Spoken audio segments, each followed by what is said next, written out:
This is Real News Media TV, coverage you can trust. Please like, share, subscribe, and hit the notification bell. Select all for daily news updates. Man in fatal St. Anne garbage dispute charged.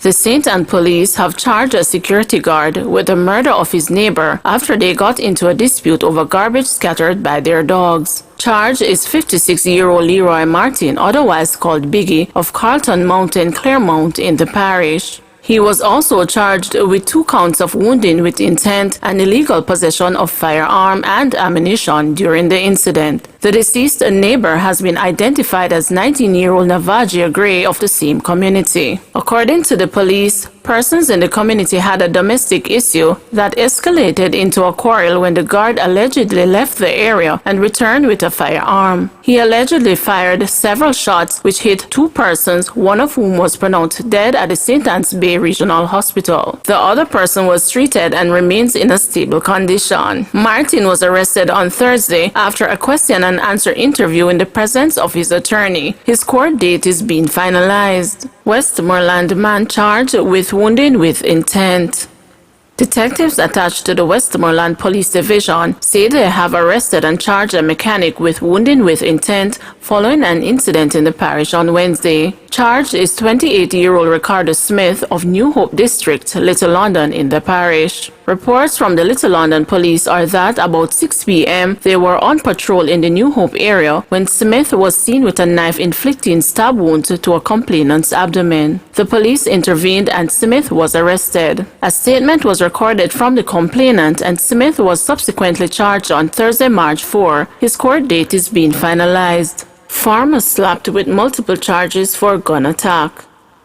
A 34-year-old farmer of Taylorland, 9 miles in Bull Bay, St. Andrew, was on Thursday charged for breaches of the Firearms Act for an incident that occurred in October 2020. Christopher Smart, otherwise called Breda or Smiley, has been charged with shooting with intent, illegal possession of firearm, and illegal possession of ammunition. Police reports are that about 3:45 p.m. on Sunday, October 18, 2020, Smart approached the complainant, who was sitting beside the roadway with a group of men. It is alleged that he pulled a firearm and opened gunfire at the complainant, who reportedly escaped injury by running onto a nearby premises. The complainant made a report to the police and the accused was subsequently apprehended and charged. His court date is being finalized. Vlogger killed in her yard. Residents of Little Key Road in Kingston 10 looked on in shock and sadness on Wednesday as they recalled the chilling news that their neighbor and friend, 36-year-old Nicola Gibson-Campbell, was murdered in her yard the night before. Gibson-Campbell, a vlogger and clerk at the Kingston Public Hospital, was cut down by a lone gunman after she arrived home from work.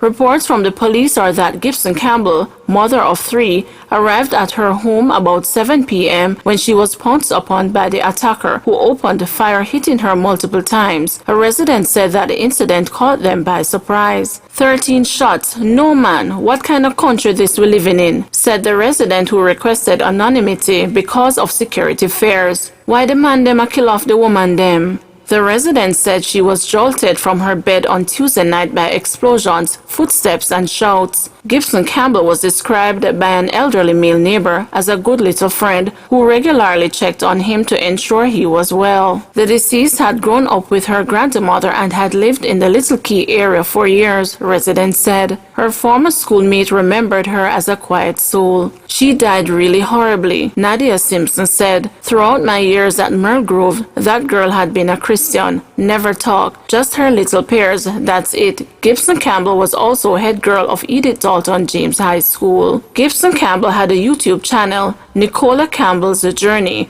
The latest video was uploaded 5 days ago. The police's corporate communications unit confirmed the reports and said no suspect had been held in connection to the murder. The St. Andrew Central Police say the investigation is ongoing. Jury trials at St. Catherine Circuit Court suspended. Jury trials at the St. Catherine Circuit Court will be suspended effective Monday, March 8. As such, persons who were summoned for jury duty are being advised that they are not required to attend court and have been discharged without any risk of penalty. When contacted, the Court Administration Division explained that the decision was taken amid concerns about the rising cases of COVID-19 and that the courtroom could not adequately facilitate physical distancing. The division says it acted out of an abundance of caution. Cases that qualify for bench trials and matters in which the Crown and the defense agree to a bench trial will proceed during the St. Catherine Circuit. The judiciary is again asking Jamaicans to adhere to the COVID-19 protocols to limit the spread of the coronavirus. Clarendon Taxi Operator slapped with multiple charges after assaulting policeman.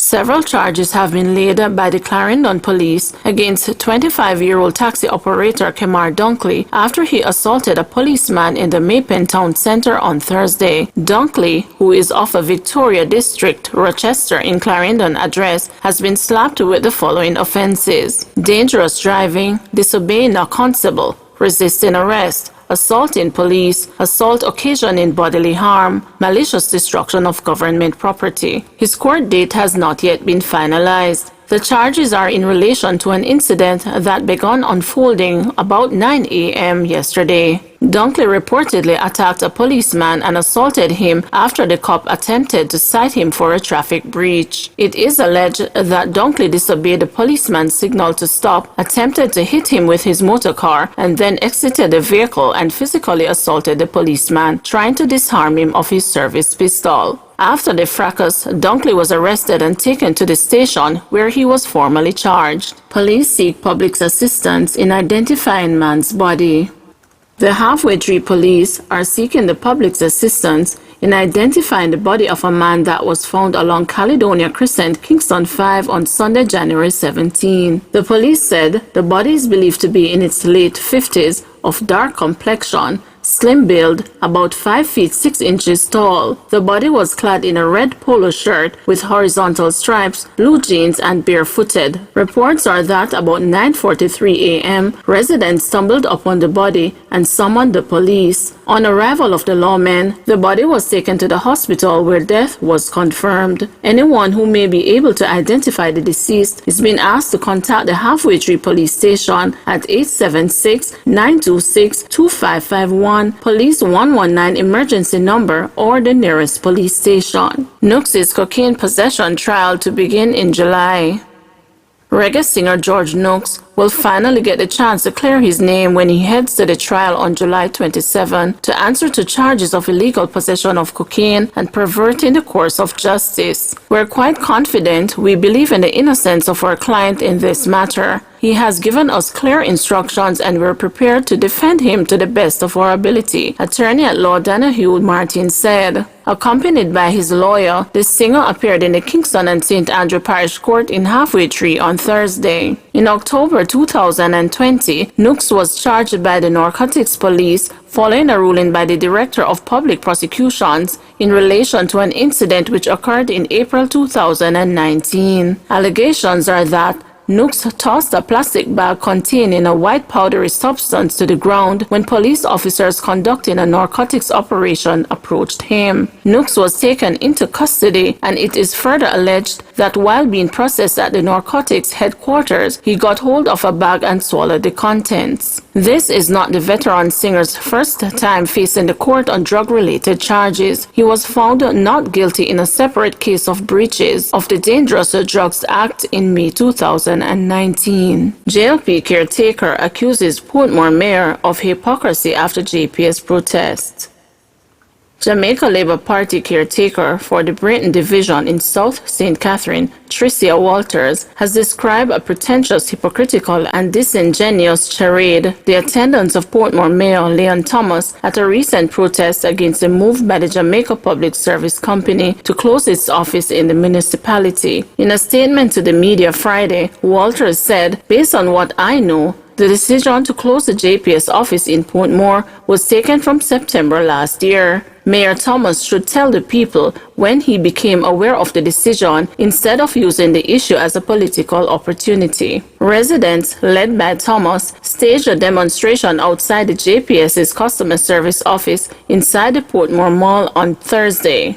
The protest followed a news release a day earlier from the Portmore Municipality Corporation imploring the Light and Power Company to reconsider its decision, which it argued will particularly impact senior citizens who are not tech-savvy. Walters said Thomas should explain why didn't he request a stay of the decision in his capacity as mayor to allow for more dialogue with people of Portmore. The JLP caretaker is also calling into question Thomas's capacity to lead the municipality, arguing that the mayor has shown that he is unable to gain the respect of the institutions which provide key services to the citizens of Portmore. If the best way Mayor Thomas could find to get the attention of the authorities is by participating in a reckless demonstration which breached COVID-19 regulations, it is clear his scope of influence is minimal and he has no authority as our mayor and should step aside, Walters said, alleging that the demonstration showed no regard for social distancing and a gathering limit of no more than 10 people. Walters, who also called on Thomas to be accountable in his use of the Community Development Committee, said she will be making the necessary representation to the relevant officials in a bid to reduce the potential fallout and inconvenience to people caused by the decision to close the JPS office in Portmore. The Portmore office is among 7 to be closed by JPS island-wide as of Monday, March 8 due to what the Light and Power Company said was a significant reduction in walk-in customers. In addition to Portmore, the JPS said its customer service offices in Clarendon, St. Elizabeth, Westmoreland, St. Mary, St. Thomas and East Parade in Kingston will also be closed.